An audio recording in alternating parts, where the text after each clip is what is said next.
नमस्ते, मैं साहिल गोयल एक बार फिर आपके साथ जुड़ा हूँ कुछ गंभीर विषयों को लेकर। जैसा कि आप जानते हैं आज की तारीख 30 नवंबर 2021 है अंग्रेजी कैलेंडर के हिसाब से। हमारे देश के बहुत से युवा तो यह भी नहीं जानते हैं कि यह तारीख किस लिए महत्वपूर्ण है। जो लोग जानते हैं यह बहुत अच्छी बात है, लेकिन जो नहीं जानते हैं उनको मैं बताना चाहूँगा कि 30 नवंबर 1967 को भाई राजीव दीक्षित का जन्म हुआ था और 30 नवंबर 2010 को वो इस संसार को छोड़कर चले गए। किन परिस्थितियों में गए और क्या हुआ उनके साथ, यह तो बहुत ही दुखद और चिंता का विषय है। आज के दिन उनकी जयंती के रूप में मनाया जा रहा है। पूरे भारतवर्ष में ही नहीं, पूरे विश्व में मनाया जा रहा है। यह राष्ट्रीय सत्य दिवस के रूप में भी मनाया जा रहा है, क्योंकि उन्होंने सत्य के लिए कहीं पे भी झुके नहीं, कहीं भी उन्होंने समझौता नहीं किया अपनी कुछ बात कहने से, और वो बिना किसी डर के निडर होकर लड़ते रहे। स्वदेशी के मजबूत प्रवक्ता जिन्होंने हर प्रकार के षड्यंत्रों का खुलासा किया और हमारे देश का युवा जो भटका हुआ था उसका नेतृत्व किया।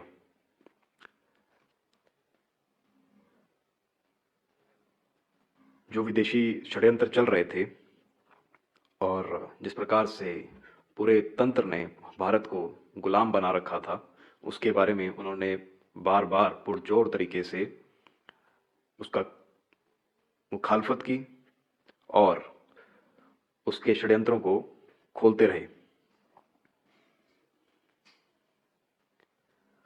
उन्होंने हमें बताया कि एलोपैथी में किस प्रकार के षड्यंत्र चल रहे हैं और वापस हमारे देश को, हमारे राष्ट्र को एकजुट कर वापस हमारी वैदिक संस्कृति की तरफ लेकर गए, जिसके माध्यम से आयुर्वेद का दर्शन करवाया, अष्टांग हृदय का दर्शन करवाया, जिसमें उन्होंने बताया कि किस प्रकार से हमारी प्रकृति में हर प्रकार की बीमारी के इलाज मौजूद हैं, जो कि कुछ विदेशी कंपनियों द्वारा दबाया जाता है समय समय पर।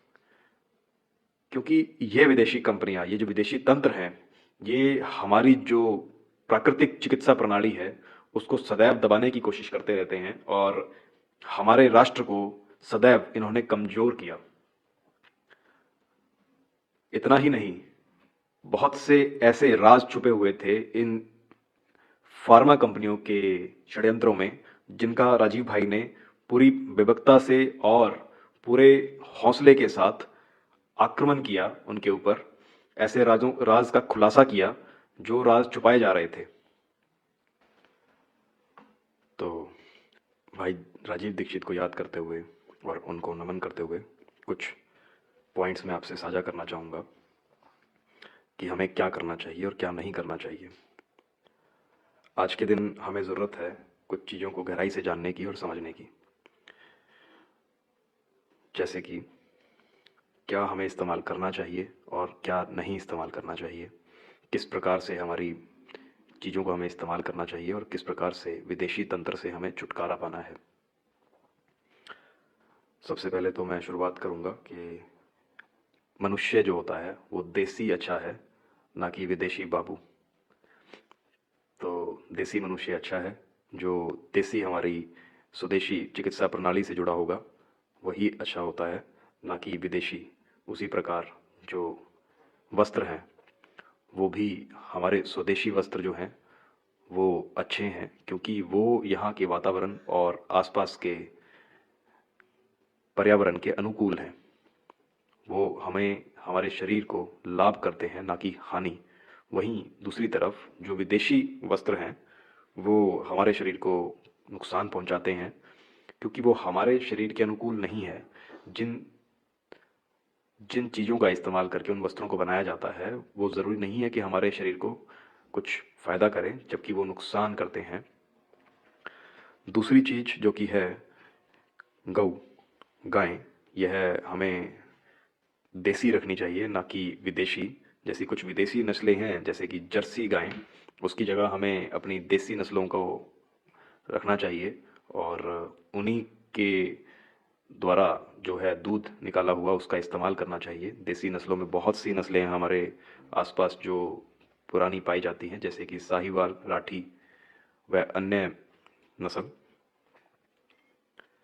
आप सभी जानते ही हैं कि गऊ के दूध का और घृत का क्या इस्तेमाल किया जाता है और वो किस प्रकार से सभी प्रकार की व्याधियों में, बीमारियों में इस्तेमाल किया जाता है। तीसरा जो बात मैं आपसे साझा करना चाहूँगा वो है देसी बीज हमें इस्तेमाल करना चाहिए, ना कि जीएमओ सीड। क्योंकि ये जीएमओ सीड जो कि कंपनियों द्वारा मैन्युफैक्चर किया जाता है उसको पेटेंट किया जाता है, और इन कंपनियों के कुछ अपने निजी स्वार्थ होते हैं, जिसको आप जानेंगे तो आपको पता लगेगा कि बहुत कुछ इसके माध्यम से किया जाता है कंट्रोल करने के लिए। हमारी ज़मीनों को कुछ नुकसान भी होते हैं इनके द्वारा। देसी बीज जो है वो किसी भी प्रकार से नुकसान नहीं करता है, और वह बीज जो है हर प्रकार से फ़ायदेमंद होता है, क्योंकि वह पौधा जो है वो आगे जो बीज बनाता है उसी पौधे से बीज तैयार हो जाते हैं, और उन बीज को आप इस्तेमाल कर सकते हैं निरंतर तौर पे। क्योंकि आज के दिन बहुत से ऐसे पौधे और पेड़ आ गए हैं जो कि तैयार किए जाते हैं, और बाद में जो उनमें क्योंकि बीज नहीं होते, तो बीज ना होने के कारण से या सीडलेस जिसको कहा जाता है उस कारण से आप ना तो उस पौधे को बाद में लगा सकते हैं, और सीड ना होने के भी बहुत से नुकसान हैं। आज जो समाज बहुत सी व्याधियों से गुजर रहा है, जिसमें एक है कि लोगों को बांझपन का शिकार होना या फिर शुक्राणु की कमी होना। इसको अगर आप गहराई से सोचेंगे तो यह प्रकृति से जब हम विपरीत कुछ करते हैं तभी इस तरह की परिस्थितियों का हमें सामना करना पड़ता है। एक ज़ाहिर है कि मनुष्य को जब ये बात नहीं समझ में आ रही है कि अगर वो सीडलेस चीज़ों का इस्तेमाल करेगा तो उन चीज़ों से, उन फलों से ही हमारा जो सूक्ष्म शरीर है बनता है, उसी से हमारा स्थूल शरीर बनता है। तो जिस चीज़ में बीज नहीं होंगे और अगर उनका वो सेवन करेगा तो वो उनके शरीर में कुछ दिक्कत और व्याधियाँ पैदा करेगा। ये बहुत गहरा विषय है, इस पे बहुत शोध की भी आवश्यकता है, और ऐसे कुछ शोध किए भी गए हैं। तो जीएमओ सीड से बचिए और देसी बीज का प्रचार और इस्तेमाल कीजिए।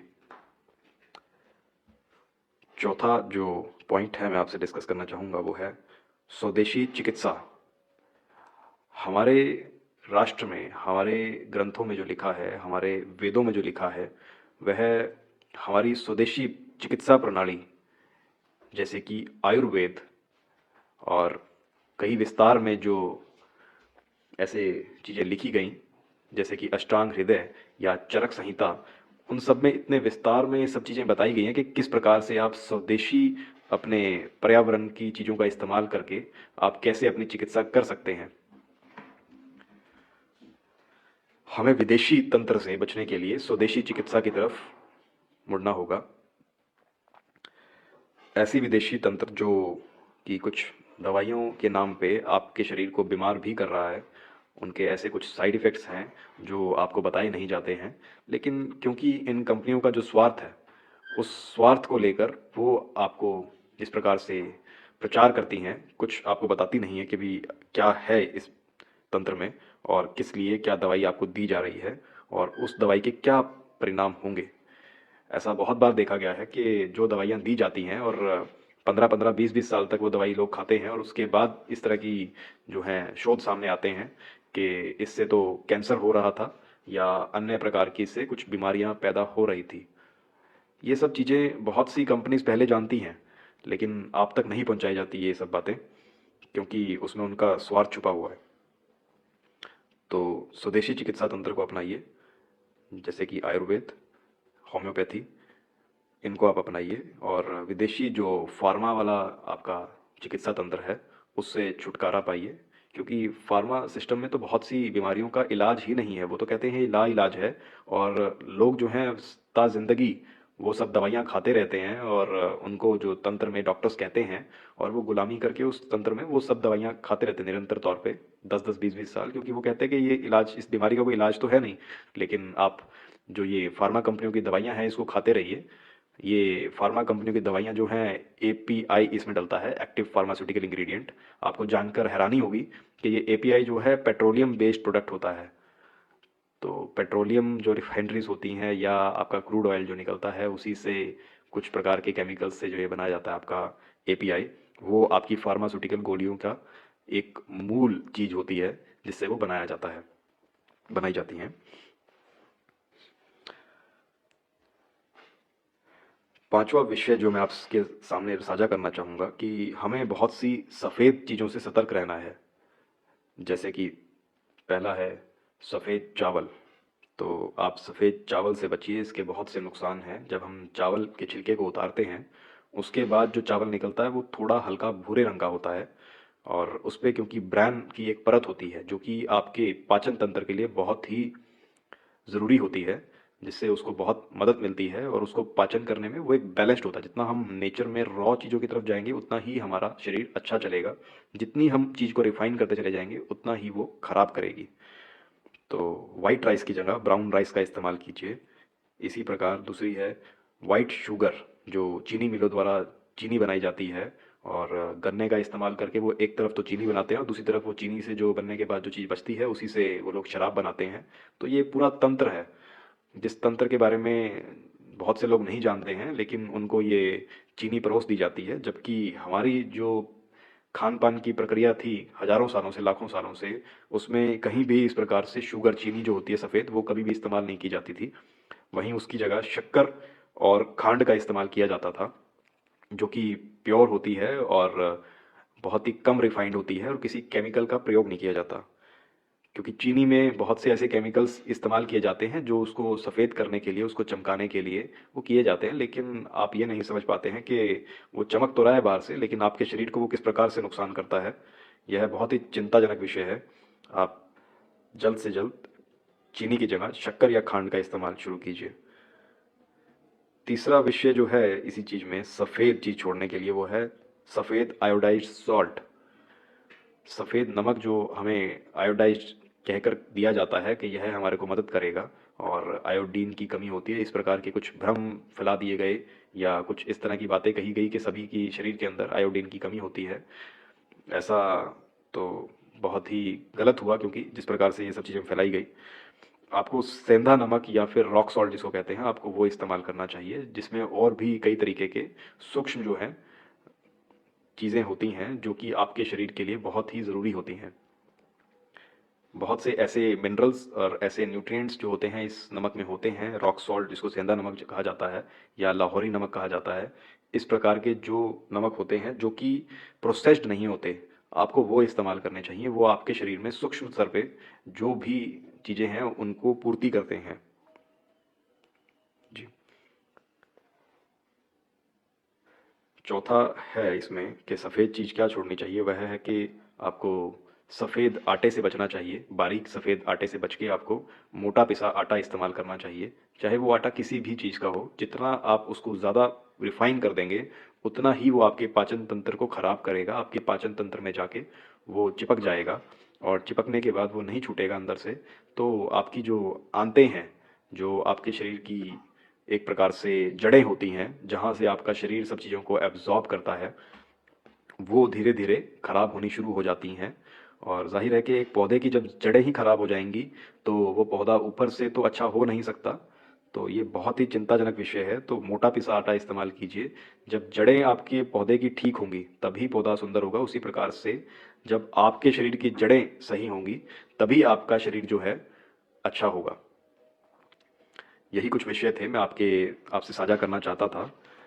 और भाई राजीव दीक्षित ने तो जो किया आप सब जानते ही हैं, और अगर आप नहीं जानते हैं तो जल्द से जल्द आप यूट्यूब पे या दूसरे किसी माध्यम से भाई राजीव दीक्षित की बात, बताई गई बातों से जुड़िए और उनको फॉलो कीजिए। जिस प्रकार उनको मारा गया वो बहुत ही दुखद था। एक और जो चीज़ मैं आपको बताना चाहूँगा, और इसके बाद मैं अपनी वाणी को विराम दूंगा, वह यह है कि आज हमें फैमिली फार्मर की ज़रूरत है, ना कि फैमिली डॉक्टर की। अगर आपके पास फैमिली फार्मर होगा तो आपको फैमिली डॉक्टर की ज़्यादा ज़रूरत नहीं पड़ेगी। ज़्यादा से ज़्यादा इसीलिए अगर आप खुद कर सकते हैं खेती तो खुद कीजिए। अगर आप कहीं पैसा इन्वेस्ट करके कुछ 1 या 2 फ्लैट ले रहे हैं तो 1 या 2 एकड़ आपको ज़मीन लेनी चाहिए, खुद की खेती करनी चाहिए। और ताकि आप जब खेती से जुड़ेंगे तो आप खुद समझ पाएंगे कि आपने वो केमिकल्स और ऐसी चीज़ें नहीं डालनी हैं जो कि घूम फिर के आप ही के भोजन में जाती हैं और आपको नुकसान करती हैं। अगर कोशिश करें तो आप खुद खरीदिए और खुद खेती कीजिए। अगर नहीं पॉसिबल है तो आप लोग किसानों से जुड़िए। ऐसा कीजिए कि कुछ लोग मिल के सोसाइटी में आप लोग किसानों से जुड़िए और उनसे बात कीजिए कि हमें जो है बिना पेस्टिसाइड और बिना स्प्रे का जैविक तरीके से बनाया गया जो फल और सब्जियां हैं वो आपको दें और उनसे जुड़िए। जब आपका खान पान ठीक होगा और आप जब प्रकृति से जुड़ जाएंगे तो आपको किसी डॉक्टर की आवश्यकता नहीं पड़ेगी। तो यही मैं कहना चाहता था। आप सभी को नमस्ते। वंदे मातरम।